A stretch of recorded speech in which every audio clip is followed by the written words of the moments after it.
বাবা যে ভাইরা আমার হালিমা তো সাদিয়া রাদিয়াল্লাহু তাআলা আনহা যখন মা আমিনা রাদিয়াল্লাহু তাআলা আনহার কাছে আমার নবীজিকে রেখে গেল, আমার নবীজি মা আমিনার কাছে থেকে গেল। রাত্রি অতিবাহিত হয়ে গেল। রাত্রি অতিবাহিত হয়ে যাওয়ার পরে সকাল যখন হইল, সকালবেলা আমার নবীজি পাড়া প্রতিবেশীর সঙ্গে খেলাধুলা করার জন্য বার হলো। এবার বার হওয়ার পরে সব বাচ্চারা যেন খেলাধুলা করে, সঙ্গে আমার নবীজি খেলাধুলা করে।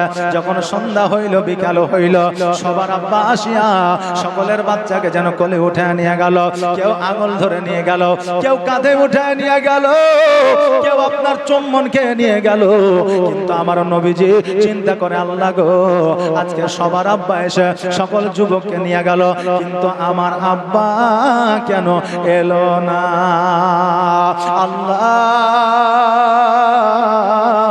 আজকে কেন আমার আব্বাকে আমি আজকে 6 বছরে দেখলাম না? আমার আব্বা আমার কপালে চুম্বন করলো দেখলাম না, আমার আব্বা আমার গোসল বানায় দিল দেখলাম না। আল্লাহ গো, আমার আব্বা কোথায় আছে, কি করেছে? সবার আব্বাই আসে সবাইকে নেওয়ার জন্য, কিন্তু আমার আব্বা কেন আসে না? আজকে আমার মাকে গিয়ে জিজ্ঞাসা করব, আমার মাকে গিয়ে বলবো, মা গো, আমার আব্বা কোথায় আছে? আজকে আমার মায়ের আঁচলখানা ধরব। আমার মা যতক্ষণ পর্যন্ত না বলবে আমি অতক্ষণ পর্যন্ত মায়ের আঁচল ছাড়ব না। আমার নবীজি গুটি গুটি বাড়ির দিকে গেলে, বাড়িতে যাওয়ার পরে মা যেন আপনার বসে আছে, আমিনার আঁচলখানা ধরে আমার নবীজি বলে, মা, আজকে তোমাকে একটা প্রশ্ন আমি করতে চাই, আজকে তোমাকে আমি একটা কথা বলতে চাই। আমিনা বলল, বেটা, কি এমন কথা, কি এমন প্রশ্ন বলো? আমার দয়ার নবীজি বললেন, মা গো, আজকে তোমাকে আমি একটা কথা জিজ্ঞাসা করব। আমার মা আমিনা বলল, কি কথা? আমার নবীজি বলে, মা, আজকে যখন আমি খেলাধুলা করার জন্য গেলাম, সকলের আব্বা আসলো, সকলকে কোলে উঠে নিয়ে গেল, সকলকে চুম্বন করলো, সকলের হাত ধরে নিয়ে গেল, কিন্তু মা, আমার আব্বা কেন আসলো না? আমাকে কেন কোলে নিল না? আমার কপালে কেন চুম্বন করলো না? মা গো, আমার আব্বা কোথায় আছে একটা বার বলো। যেমন এই কথা শুনে যা আমার আমিনার 2 চোখ দিয়ে যেন পানি ঝরে গিয়েছে, আমার আমিনা 2 চোখ দিয়ে যেন পানি ঝরতে লেগেছে। আমিনা আল্লাহর দরবারে হাত দুখানা তুলে বলে, আল্লাহ গো, আজকে আমার বাপের, আজকে আমার সন্তানের প্রশ্নের আগে কেন আমার মওত হয়ে গেল না? আল্লাহ, আজকে আমার সন্তানকে কেমন করে বলবো আমার স্বামী নাই, তার আব্বা জগতের মধ্যে বেঁচে নয়? আজকে যখন বলবো তার আব্বা জগতের মধ্যে বেঁচে না, তার সে সহ্য করতে পারবে না, তার চোখের পানি আমি না সহ্য করতে পারবো না। আমার মা আমিনা বলে, মুহাম্মদ, তোমার আব্বা মাকামে আবহাওয়া আছে, তোমার আব্বা এখনো পর্যন্ত আসে না। নবী আমার বললে, মা গো, আমার আব্বা কি তবে আসবে না? আমিনা অঝর নয়নে কান্দিয়া কান্দিয়া আমার দয়ার নবীকে বলতেছে, বেটা রে, আজকে তোমার আব্বা কেমন করে আসবে? তোমার আব্বা তো জগতে না, তোমার আব্বা এই জগৎ ছেড়ে পর জগৎ গমন করে যায়। বেটা মুহাম্মদ, আজকে তোমার আব্বা তোমাকে গোসল দেবে না, আজকে তোমার আব্বা তোমাকে কোলে নিবে না, আজকে তোমার আব্বা তোমাকে কাঁধে করে নিয়ে ঘুরবে না, আজকে তোমার আব্বা আজকে তোমাকে নিয়ে বাজারে যাবে না। আরে আমার বাবারা, যাদের আব্বা থাকে না তাদের মাথার ছায়া থাকে না, যারা আব্বা না তারা জীবন যাপন দুনিয়ার মধ্যে কেমন করে করেছে তারা একমাত্র জানে। যাদের আব্বা আছে তাদের বড় সম্পদ আছে, তাদের কোনো অসুবিধা নাই। আরে আমার যুবক ভাইরা, আজকে তোমার বাপ থাকতে তোমার বাপের মূল্য দাও। তোমার বাপ যেই দিন থাকবে না, তুমি সেই দিন বুঝতে পারবে যে তোমার বাপ তোমার জন্য কি ছিল। জোরে বলেন সুবহানাল্লাহ। তোমার জন্য কি ছিল? আজকে বাপ থাকতে বাপকে সম্মান করো, ইজ্জত করো। আমার দয়ার নবী যখন শুনলেন আব্বা নয়, 2 চোখের পানি ছেড়ে দিয়ে কান্দে। আমিনাকে বলে, মা গো, আমার আব্বা নাই, তুমি আগে বলো না। ওগো মা, আজকে আমার আব্বা না, আব্বা আমাকে আর কোলে নিবে না। আমি জানলাম, বুঝলাম, তবে মা গো, আজকে আমার আব্বা কোথায় আছে? আমার মা আমিনা রাদিয়াল্লাহু তাআলা আনহা বললেন তোমার আব্বা যা ওই মাকামে আব্বা আরাম করতেছে। নবী আমার বলে মা আজকে ওই মাকামে আব্বা আমার আব্বার সঙ্গে সাক্ষাৎ করতে চায়, আমার আব্বার সঙ্গে আমার আব্বার কবর জিয়ারত করতে চায়। ও মা জননী একবার চলো মাকামে আবহাওয়ায় ঘুরে আসি। হালিমা আমার মা আমিনা রাদিয়াল্লাহু তাআলা আনহা বললেন ও বেটা শোনো তোমার আব্বা যেই দিন ইন্তেকাল করেছে সেই দিন থেকে আমার অভিভাবক তোমার দাদা আব্দুল মুত্তালিব, তোমার আব্বা তোমার দাদা আব্দুল মুত্তালিব আমাকে অর্ডার না দিলে, আমাকে আদেশ না দিলে আমি এইখান থেকে বাড়িতে পা রাখতে পারবো না।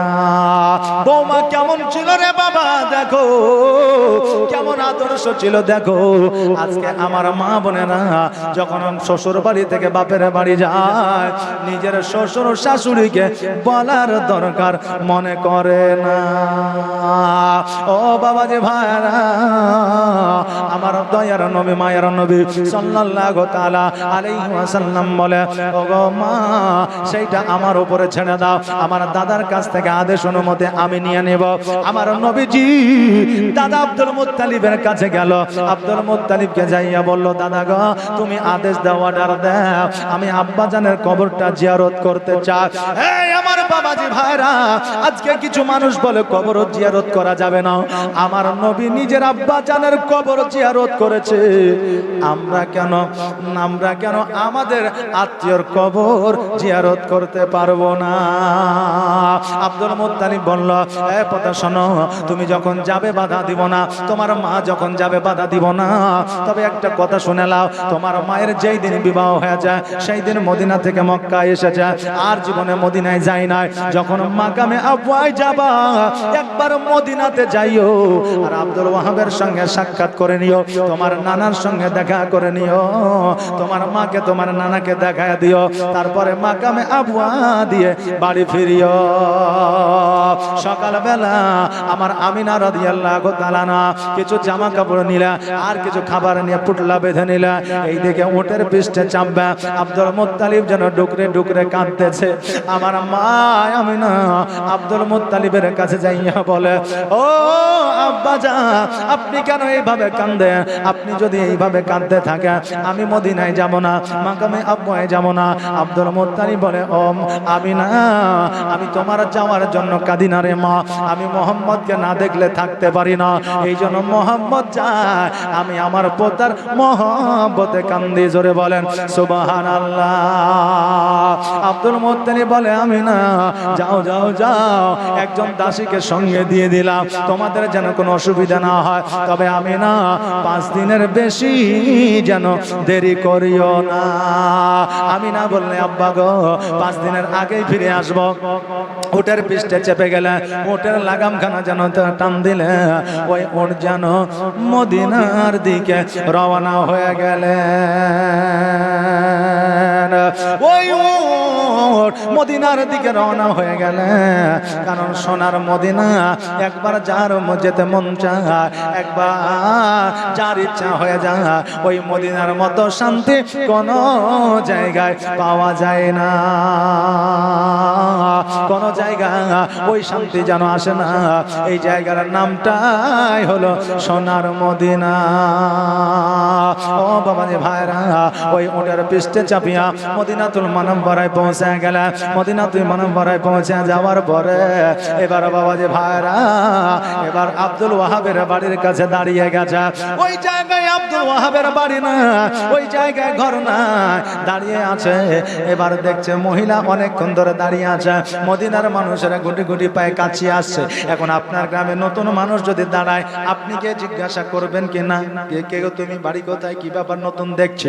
মদিনার মানুষেরা আমিনার সম্মুখে এসে বলে ও মহিলা এই জায়গায় দাঁড়িয়ে আছো, তুমি কোথা থেকে এসেছো, তোমার বাড়ি কোথায়, ঘর কোথায়, কি ব্যাপার?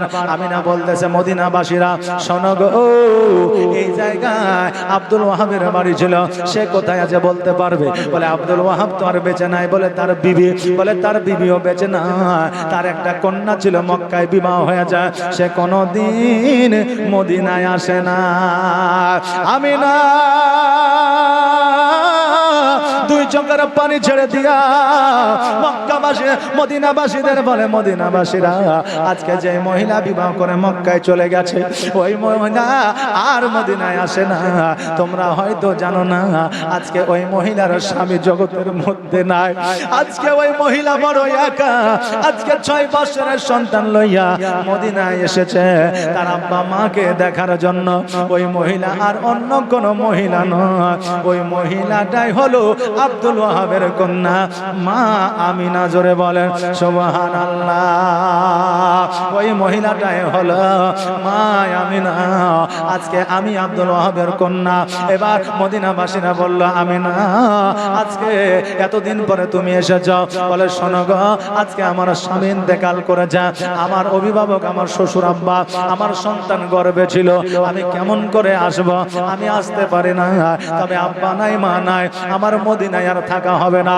মদিনাবাসীরা বলল, শোনো আমিনা, তোমার মা নাই তোমার আব্বা নাই তো কি হয়েছে, যতদিন তোমার মন চাই মদিনায় থাকো, আমরা তোমার মেহমানদারি করব। জোরে বলেন সুবহানাল্লাহ। আপনার গ্রামের মানুষের কোন মেয়ের বিবাহ হয়েছে অন্য দেশে, তার মা নাই বাপ নাই ভাই নাই আত্মীয় স্বজন নাই, সে যদি আপনার দেশে আসে আপনি কি তাড়াইয়া দিবেন? দিবেন? দিবেন না। তবে বাবাজি ভাইরা, ওই মদিনার মানুষেরা ভালো, মদিনার মানুষের চরিত্র ছিল ভালো, এই জন্য সোনার মদিনার মতো শান্তি আর অন্য কোথাও পৃথিবীর বুকে পাওয়া যায় না। আর আরব সাগর পাড়ি দেব নাই যে আমার তরি,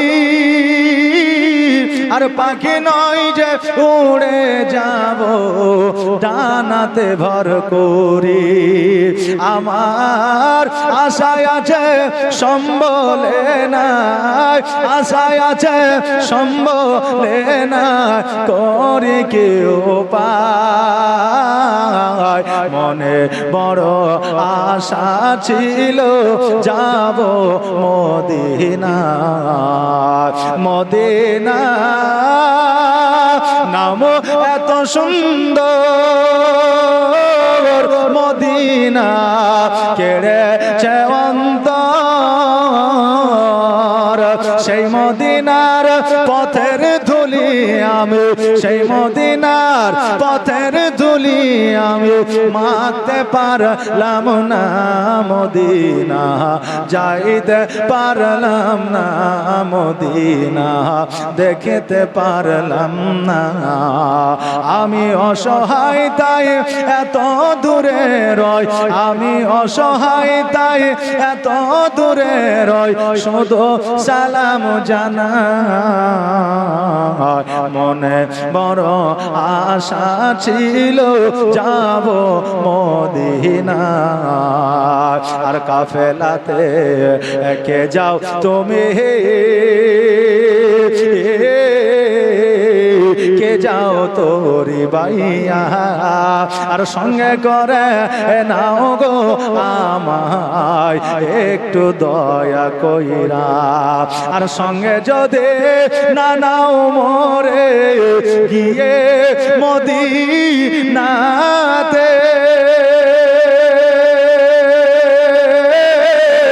আমার সালাম পৌঁছে দিও। জোরে বলেন সুবহানাল্লাহ। আর আমার সালাম পৌঁছে দিও, আমার নবীজিরাও যায়, মনে বড় আশা ছিল যাব মদিনা, মদিনা নাম এত সুন্দর, মদিনা কেড়েছে অন্তর, সেই মদিনার পথের ধুলি আমি মাখতে পারলাম না, মদিনা যাইতে পারলাম না, মদিনা দেখতে পারলাম না। আল্লাহ জানো প্রত্যেকে একবার না একবার মদিনা যাওয়ার তৌফিক ইনায়াত করে। সকলে বলেন আমিন। একবার আওয়াজ দিয়ে বলেন না আমিন। এই আমার বাবাজি ভাইরা, মদিনাবাসীরা বললাম আমিনা। আজকে তোমার আব্বা নাই, তোমার মা নাই তো কি হয়েছে?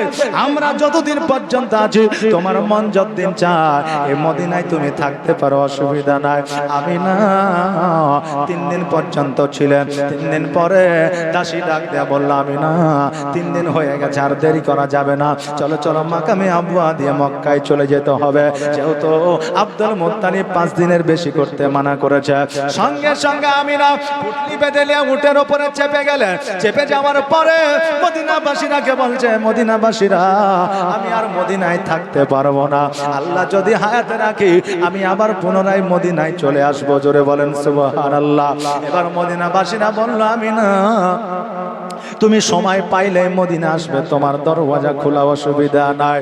আমার নবীজিকে মদিনাবাসীরা যেহেতু মদিনায় তার নানার বাড়ি, নাতিকে ভালোবাসে, মদিনার মানুষেরা আমার নবীকে ভালোবাসতে। আরে বাবা যে ভাইরা আমার আমিনা ওটের পেস্টে চাপিয়া একবার মদিনার দিকে তাকায়, একবার সামনের দিকে তাকায়, চোখের পানি ফেলে ফেলে কাঁদে। জোরে বলেন সুবহানাল্লাহ।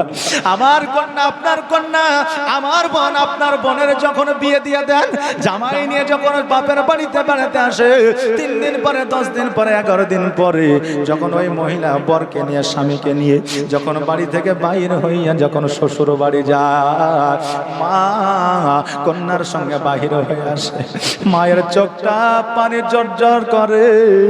মা কন্যাকে বলে বেটি আবার আসিস বেড়াইতে। কন্যা সন্তানের চোখ দিয়ে পানি ঝরে যায়।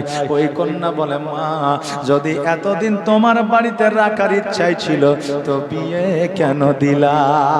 এটা বাবা ওই মেয়ের মনের কথা নয়, এটা হলো আবেগের কথা। কারণ বাপের বাড়িতে লালন পালন হইয়া, খাওয়া দাওয়া করিয়া, মানুষের মতো মানুষ হইয়া অপরের বাড়িতে বসবাস করতে হচ্ছে। এই জন্য কষ্টে বুকটা ফেটে ওই শব্দটা, ওই কথাটা বার হয় প্রত্যেকটা মা বোনের। বাবারে এই জন্য ওই মায়েরা নিজের জন্মস্থান ভুলতে পারে না। শুধু মায়েরা কেন, মানুষ জীবনে 3টা জিনিস ভুলতে পারে না। যতই ধনী হোক না কেন, বড় লোক হোক না কেন, কোটিপতি হোক না কেন, গরিব হোক না কেন, বিজনেসম্যান হোক না কেন, চাকরিজীবী হোক না কেন, মানুষ জীবনে 3টা জিনিস ভুলতে পারে না। 1 নম্বর হলো মাওত, 2য় নম্বর হলো জন্মস্থান, আর 3য় নম্বর হলো পিতা মাতা। জোরে বলেন সুবহানাল্লাহ। নারে তাকবীর, নারে তাকবীর, নারে রিসালাত। মাসলাক আলা হযরত জালসা কমিটি, বক্তা জনাব আয়ুব আলী নিজামী, উত্তর দিনাজপুর। জোরে বলি জিন্দাবাদ। এই দেখেন আপনাদের তরুণ ও তাজা যুবক বক্তা এসে হাজির হয়ে গেছে। আমি তো বুঝলেন বুড়া বক্তা, বুঝলেন না? দেখে যদিও মনে হয় যে হয়তো জোয়ান হয়ে আছে, কিন্তু আমি বাবা জোয়ান লয়, আমার বয়স মোটামুটি 30 থেকে 35। যে মোবাইলে দেখলে তো মনে হবে না হলে 45-50 হবে, আর যখন পাঞ্জাবি গাইতে দেখবেন তখন মনে হবে যে 25-26 হবে। মানে আমাদের দেশ যখন পরিবর্তন হয়, বয়সও পরিবর্তন হয়। কথা বুঝলেন না? আচ্ছা, মানুষের পোশাকে মানুষের চেহারার পরিবর্তন হয় কি হয় না? হয়। বাবজি এখন এক পোশাকে আছে, এক বয়স লাগছে, যখন নেমে যাবো পোশাক খুলে দেবো, এক বয়স। তা আমাদের এই ভাইয়ের বয়স আমাদের চাইতেও অনেক ছোট। কথা বুঝলেন না? উত্তর দিনাজপুর বাড়ি, ভালো বক্তা শুনে তারপরে আপনারা যাবেন। আসেন, আমি একটুখানি মাকামে আবওয়ায় যেহেতু যাবো বলেছি, যাওয়ার পরেই ছেড়ে দেবো। বাবজি বক্তা চলে আসলে আমার বক্তব্য আগাই না, একটু পাইকারি মেরে চলে গিয়ে ছেড়ে দেবো। একবার দরুদ পড়ুন, আল্লাহুম্মা সাল্লি আলা মৌলানা মোহাম্মদ। আমার বাবাজি ভাইরা, মানুষ জীবনে 3টা জিনিস বলতে পারে না। 1 নম্বর হলো মওত, 2য় নম্বর হলো আপনার জন্মস্থান, 3য় নম্বর হলো পিতা ও মাতা। জোরে বলেন সুবহানাল্লাহ। আমিনা একবার পেছনের দিকে তাকায়, একবার সামনের দিকে তাকায়, 2 চোখ দিয়ে পানি ঝরে যায়। কারণ মদিনা ভোলা যায় না, আমার সোনার মদিনা, আমার জানের মদিনা। সব ভুলিব কিন্তু তোমায় ভুলতে পারি না, সব ভুলিব কিন্তু তোমায় ভুলতে পারি না। ভুলিনি ভুলব না, ভুলতে পারি না, ভুলিনি ভুলব না, ভুলতে পারি না, সব ভুলিব কিন্তু তোমায় ভুলতে পারি না। আমার জানের মদিনা, আমার প্রাণের মদিনা, আমার কলিজার মদিনা, সব ভুলিব কিন্তু তোমায় ভুলতে পারি না। ইয়াসরিব নামে তুমি ছিলে অলক্ষণের দেশ, বড়ই মারাত্মক যে ছিল তোমার পরিবেশ। ইয়াসরিব নামে তুমি ছিলে অলক্ষণের দেশ, বড়ই মারাত্মক যে ছিল তোমার পরিবেশ। নবীর ছোঁয়া লেগে তুমি সোনার মদিনা, নবীর ছোঁয়া লেগে তুমি সোনার মদিনা, সব ভুলিব কিন্তু তোমায় ভুলতে পারি না। আমার সোনার মদিনা, আমার জানের মদিনা, আমার অন্তরের মদিনা, সব ভুলিব কিন্তু তোমায় ভুলতে পারি না।